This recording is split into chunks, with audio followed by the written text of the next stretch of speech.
All right, so welcome back to the deep dive, everybody. We're about to go on a little adventure. We're talking about math today, and honestly, sometimes I still count on my fingers. Uh-huh. Well, don't worry. I think a lot of people feel that way about math.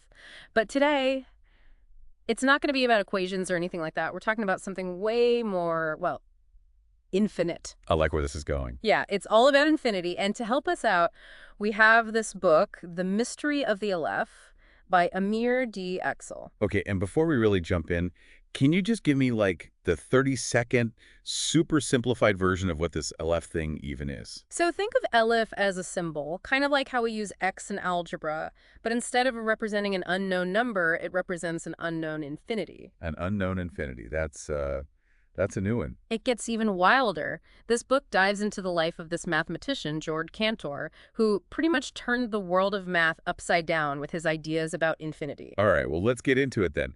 Who is this Georg Cantor, and what was so groundbreaking about his work? Well, Cantor was kind of a rebel in the math world, going against the grain of what everyone else believed at the time. Okay, so back then, how did people think about infinity? Imagine it like this.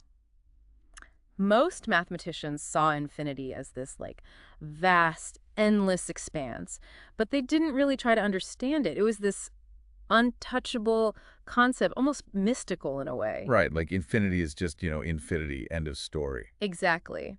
But Cantor, he was different. He looked at infinity and thought, wait a minute, there's got to be more to this. He wanted to, like, categorize it, put it into boxes? That seems, ambitious to say the least. It was, and that's where the Aleph comes in. He used it to show that there wasn't just one infinity, there were different levels, different sizes of infinity. Okay, hold on. So you're telling me that some infinities are bigger than others? How is that even possible? It's mind-bending, I know. But think of it this way. Let's say you have all the counting numbers, 1, 2, 3, on and on, forever. Okay, that's infinite, right? Right. But then you have all the numbers in between those counting numbers, fractions, decimals, all of that. Okay, so you've got like 1.1, 1.11, 1.111, and all the way to 2, and then on to 2.1, and so on. It's like a never-ending zoom in. Exactly. And Cantor proved that this second set of numbers, all those numbers, including the decimals, is actually a bigger infinity than just the counting numbers. Whoa. Okay, so how did he even come up with this? How do you even begin to measure infinity? It's all about set theory, which Cantor basically invented. He came up with a way to compare these infinite sets and show that one could be more infinite than another. That's incredible, actually. Did people's minds explode when he told them this? Pretty much. His ideas were so radical for the time that a lot of mathematicians just straight up rejected them. They thought he was messing with the very foundation of mathematics. I guess you can't really blame them. That's a pretty huge shift in perspective. It was. Some people even thought his ideas were heretical, going against religious beliefs about the absolute infinity of God. Wow, so he was really pushing boundaries. Did he ever get any recognition for his work while he was alive? Not really. The book talks about this other mathematician, Leopold Kronecker, who was Cantor's biggest hater.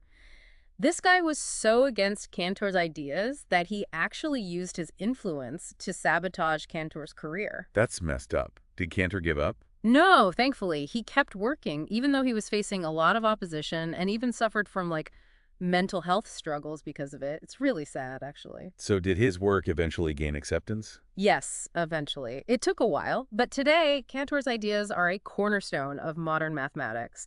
They're used in everything from set theory to computer science. That's amazing.